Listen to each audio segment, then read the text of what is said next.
Hello everyone, welcome to పుల్మెరాస్ kitchen. ఈరోజు నేను మీకు చాలా simple and healthy broccoli cutlet చేసి చూపిస్తున్నానండి.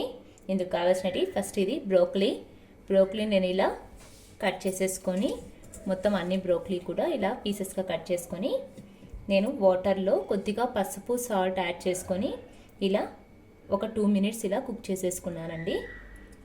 నెక్స్ట్ ఆలు కూడా నేను ఒక 2 విజిల్స్ వచ్చేదాకా ఆలు కూడా ఇలా మెత్తగా కుక్ చేసుకున్నాను. నెక్స్ట్ పుదీనా, కొత్తిమీర, అలాగే అల్లం వెల్లుల్లి, కొద్దిగా పచ్చిమిర్చి. చూడండి, నెక్స్ట్ నేను మిక్సీ జార్లోకి బ్రోకలీ అనేది తీసుకున్నాను. ఈ బ్రోకలీ మనము కచ్చాపచ్చాగా గ్రైండ్ చేసుకోవాలి.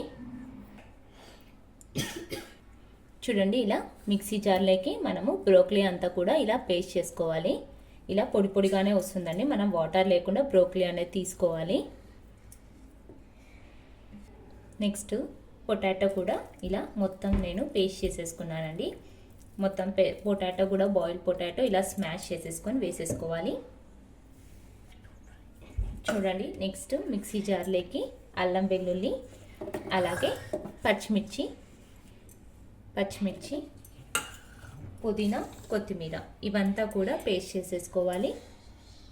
అలాగే మిక్సీ జార్లోకి సరిపడంత సాల్ట్ యాడ్ చేసేసుకొని మనం మిక్సీ చేసుకోవాలి. చూడండి, ఇలా మనము పచ్చిమిర్చి పేస్ట్ కూడా పుదీనా అంతా వేసిన తర్వాత ఆ పేస్ట్ కూడా యాడ్ చేసేసాను.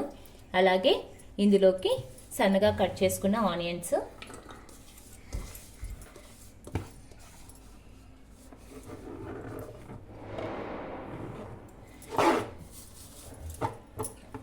అలాగే ఇందులోకి ఒక 2 స్పూన్ రైస్ ఫ్లోర్ అండి, బియ్యం పిండి, అలాగే 1 స్పూన్ కార్న్ ఫ్లోర్, ఇవన్నీ కూడా వేసుకొని బాగా కలుపుకోవాలి.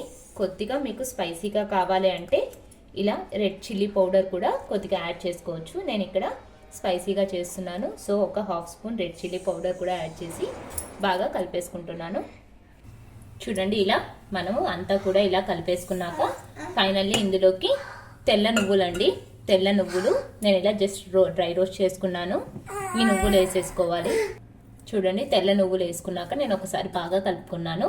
నెక్స్ట్ నేను చేతికి కొంచెం ఆయిల్ అప్లై చేసుకొని ఇలా కట్లెట్ లాగా ఒత్తేసుకుంటున్నాను.